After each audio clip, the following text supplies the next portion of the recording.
Olá pessoal, nesse vídeo eu vou mostrar o desenvolvimento do controle de um robô dentro do iBots utilizando redes neurais artificiais e lógica fuzzy.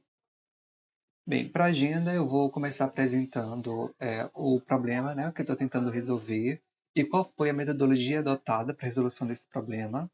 Vou também mostrar o resultado obtido, né, qual foi a solução e as limitações desse resultado também. Bem, o problema é a gente possui um robô dentro de uma arena. Dentro dessa arena, a gente possui alguns obstáculos. O robô ele precisa coletar um conjunto de 15 bolinhas. Cada bolinha possui uma cor, né, verde, vermelha ou azul. E ele precisa, ao coletar essa bola, identificar a respectiva caixa que possui a mesma cor da bola e depositar essa bola à medida que ele desvia dos obstáculos. Para isso, a gente precisa utilizar redes neurais artificiais para realizar, né, essa navegação, não realizar a navegação, né, mas o reconhecimento do ambiente e lógicas fuzzy para realizar ali, a tomada de decisão durante a navegação. E a gente também precisa de uma outra RNA que é para fazer a identificação das cores, das bolinhas e das caixas. Bem, para a metodologia, né, durante o desenvolvimento dessa solução, eu comecei com a compreensão do problema proposto. Então, fui entender o que é que estava sendo pedido, quais eram os requisitos. Uma vez que isso já estava bem definido, eu fui explorar o iBots. Então, eu precisava entender como fazer esse robô se movimentar, entender o código desse robô, como fazer o braço, as garras dele, realizar os movimentos. E o principal é entender sobre os sensores. Os sensores são cruciais nesse projeto. Então, a gente possui dois sensores, o da câmera e o do lidar, e a gente vai utilizar eles para fazer basicamente tudo. Então, entender como obter os dados desses sensores e como processar eles foi uma preocupação muito grande nessa parte de exploração. Mas uma vez que isso, né, já estava bem definido, já estava compreendendo bem o que estava acontecendo, eu parti para o projeto da solução. Como eu mencionei, a gente precisava de, no mínimo, duas RNAs e da lógica fuzzy. Então, a partir disso, né, desenvolvi ali uma solução modular, onde a saída dessas RNAs elas eram utilizadas para alimentar ali minha lógica fuzzy e minha máquina de estados para o robô entender o que ele precisava fazer. A partir disso, né, desenvolvendo a solução já em código, realizando o treinamento dessas redes neurais, a definição da lógica fuzzy, e a cada artefato que ia sendo produzido durante esse desenvolvimento, eu submeti ele a uma avaliação, uma rodada de testes dentro do iBots mesmo, para avaliar se realmente o robô estava se comportando como deveria, e aí, caso eu identificasse algum problema, eu voltava para a fase anterior, né, voltava para o desenvolvimento dessa solução, ou ia para um projeto de uma nova solução. Isso aconteceu algumas vezes durante o projeto. Então, a minha solução proposta é, a partir dos sensores, né, dos dados obtidos dos sensores, eu vou alimentar as minhas RNAs. Então, para o sensor do lidar, eu vou alimentar a minha RNA de navegação e para a câmera, eu vou alimentar minha RNA de cor. Com a saída da RNA de navegação, eu vou alimentar a lógica fuzzy para realizar o movimento dentro da arena e o conjunto dessas duas coisas, eu vou juntar elas para controlar ali o robô com a minha máquina de estados, para ele entender o que ele precisa fazer. Ah, então, para minha RNA de cor, eu comecei com um treinamento a partir de um dataset que eu mesmo criei, que como vocês viram, dentro da Arena, a gente possui diferentes iluminações. Então, eu tirei print das bolas e das caixas em diferentes posições e diferentes iluminações e coloquei eles dentro de um dataset. Eu obtive um bom resultado durante essa fase de treinamento, só que o robô teve alguns problemas. Dentro da arena, ele identificava, por exemplo, o marrom como vermelho, ou ele identificava um cinza um pouco mais azulado como um azul. Então, ele se aproximava muito desses objetos, achando que eram bolinhas, mas não eram. Era realmente só um problema ali de identificação de cores. Então, a minha solução foi adicionar mais duas cores no dataset, os tons cinza e marrom. E aí eu adicionei essas imagens e realizei um novo treinamento. Só que eu adicionei poucas imagens nessa fase, e aí eu tive uma loss muito alta, então eu precisei buscar mais imagens para que a minha RNA, né, pudesse ser treinada com um conjunto de dados maior e eu pudesse ter uma acurácia maior. Como resultado, na primeira fase, né, eu tive uma loss ali muito baixa, uma acurácia boa, com apenas três cores, mas tive problema no iBots. Na segunda, eu tive uma loss muito alta e também tive problemas no iBots durante a fase de identificação dos objetos. Mas na terceira fase, eu tive uma loss baixa e eu não tive nenhum problema durante a identificação das cores dentro do iBots. Então, eu parei o treinamento da RNA de cor aí. Para arquitetura, né, eu utilizei imagens de 32 por 32 pixels. Uh, Essas imagens que eu mesmo coletei. E eu utilizei ali um modelo sequencial, ou seja, todos os dados eles iam fluindo ali, né, linearmente dentro do meu modelo. Para extração, né, do meu vetor de características, do meu vetor de features, eu utilizei a Conv2D e também utilizei a compactação para obter ali, né, só os dados, né, mais relevantes, dados mais necessários ali para essa identificação das cores. O processamento, eu utilizei uma arquitetura, né, ali de camadas totalmente conectadas com 64 neurônios. E para o treinamento, eu não precisei utilizar muitas épocas, foram apenas 20 épocas. E como, né, imagens são um pouco mais pesadas, eu utilizei ali um conjunto de 16 imagens por pacote para realizar o treinamento. Aí para decisão, eu utilizei um softmax com 5 classes, né, cada classe ali representando uma das possíveis cores. Para a RNA de navegação, eu tive alguns problemas também. O resultado final foi esse, ou seja, eu coloquei uma angulação máxima dentro do robô considerar, né, dentro do lidar, e a partir disso eu dividi em 3 seções: a seção de frente, a seção de esquerda e a seção de direita. A partir disso eu gerei alguns dados, calculando o risco, ou seja, se ele tinha pouco espaço disponível na frente, o risco era muito alto. Se ele tinha e os outros, né, representam o espaço disponível à esquerda ou à direita, que é para o robô entender para onde é seguro ele desviar. Ah, mas como eu ia falando, eu tive um problema porque inicialmente eu dividi em 5 sessões com angulação muito ampla. Só que isso impactou o desempenho, obviamente, porque o robô ficava muito perdido. Então, se tinha um objeto muito à esquerda, por exemplo, que não impactaria em nada, ele acabava identificando como obstáculo e começava a desviar, sendo que não era necessário fazer isso. Aí eu realizei, né?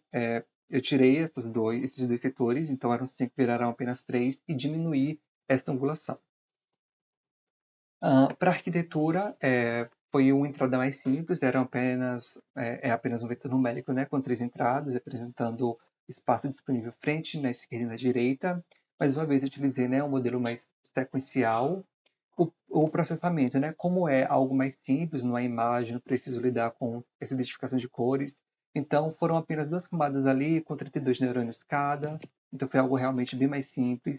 Uh, a camada final, eu utilizei ali, foram 3 saídas, que representando, né, o risco, ou seja, tem um obstáculo à frente, espaço disponível à esquerda, à direita, e ativação sigmoide. Então, eu precisei utilizar o softmax, porque realmente eu precisava ali de uma saída entre 0 e 1. Para o treinamento, eu utilizei 40 épocas e uma quantidade de batch, né, de pacotes LT64, porque realmente os dados eram menores, então eu pude utilizar uma quantidade maior para poder estabilizar melhor o modelo. O resultado, eu tive uma accuracy muito alta e uma loss ali também muito baixa. E aí, realmente, dentro da navegação, ficou bem interessante. Bem, na parte da lógica fuzzy, a gente vai utilizar as informações que são dadas pela nossa RNA. Então, a parte de risco esquerda e direita, aí da nossa entrada para a lógica fuzzy, vai vir da RNA de navegação. A parte da frente, a gente vai utilizar essa informação vinda do lidar.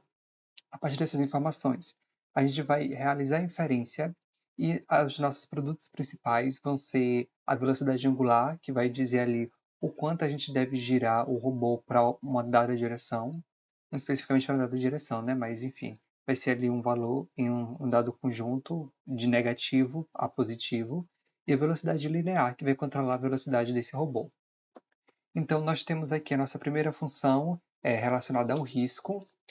Para nossa função de pertinência, a gente tem aqui o nosso universo de discursivo de 0 a 1. Então, a gente vai ter um risco ali baixo, ou seja, a gente não possui nenhum obstáculo à nossa frente, ou um risco alto, significa que a gente possui um obstáculo à nossa frente. A gente vai utilizar isso muito para controlar a velocidade. Isso vai ser muito importante. A gente tem aqui outra função, que é para esquerda. A gente tem esquerda direita e frente. Só que eu acabei não colocando aqui porque é exatamente o mesmo gráfico. Então, para essas três, a gente possui como conjunto linguístico block, quer dizer bloqueado, ou seja, a gente não pode virar para a esquerda porque tem um obstáculo, pode ser uma caixa ou uma parede. A gente tem estado de atenção, significa que existe um obstáculo próximo e que pode ser que a gente acabe se esbarrando nele, então é um estado de atenção. E livre, ou seja, a gente pode navegar livremente, sem preocupação. E a gente tem aqui a nossa velocidade linear. A gente tem ré fraco, lento e o go. O ré significa que ele vai voltar, ou seja, quando a gente está muito bloqueado na frente, a gente pode utilizar isso para voltar. O outro é o ré fraco, ou seja, é um ré, mas é um pouco mais fraco. A gente tem um lento, que é a velocidade que está avançando mais lentamente quando a gente está se aproximando de um obstáculo, quando a gente está se aproximando de uma caixa. E o go, que a gente está totalmente livre, a gente pode avançar aí sem preocupação em uma velocidade maior. Ou seja, a gente vai utilizar muito isso para controlar a velocidade. E aqui é para velocidade angular, a gente vai utilizar as informações relacionadas à esquerda, direita e frente, que eu mencionei anteriormente. A gente tem como conjuntos linguísticos aqui a esquerda forte, esquerda média, esquerda leve, reto, direito leve, direito médio, direito forte. Então, isso vai determinar a nossa velocidade angular, ou seja, o quão a gente vai girar o nosso robô.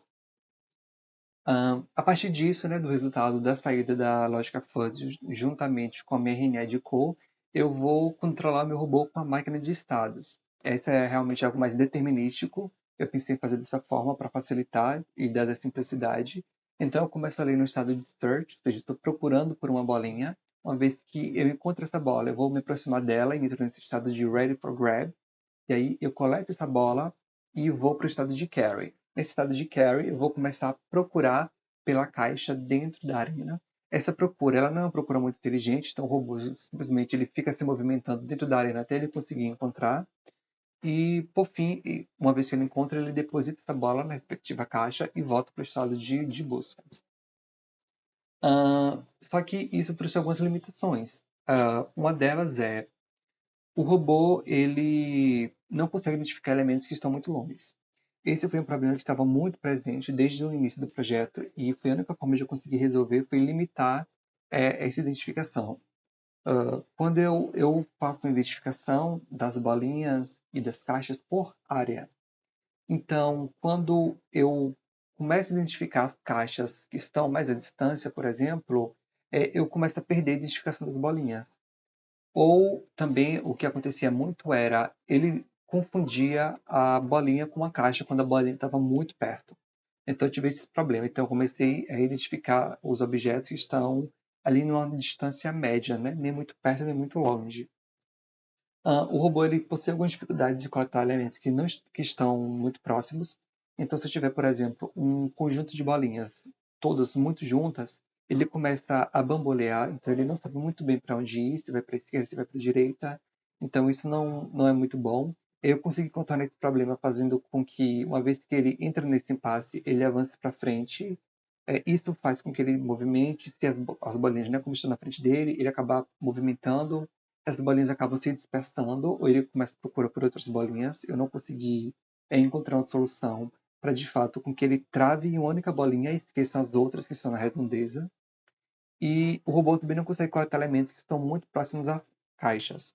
Isso é mais por conta da lógica fuzzy. Então, uma vez que ele começa a se aproximar dessas caixas, a uma dada distância, ele começa o processo de desvio. Então, se essa bolinha está muito colada à caixa, ele não consegue coletar essa bolinha. E o meu robô ele se movimenta a velocidade bem lenta. Ele não está numa velocidade muito boa. Eu tentei aumentar essa velocidade, mas uma vez que eu aumentava, ele acabava tendo dificuldade para desviar dos obstáculos. Então, eu acabei limitando essa velocidade. E agora eu vou mostrar a execução desse projeto.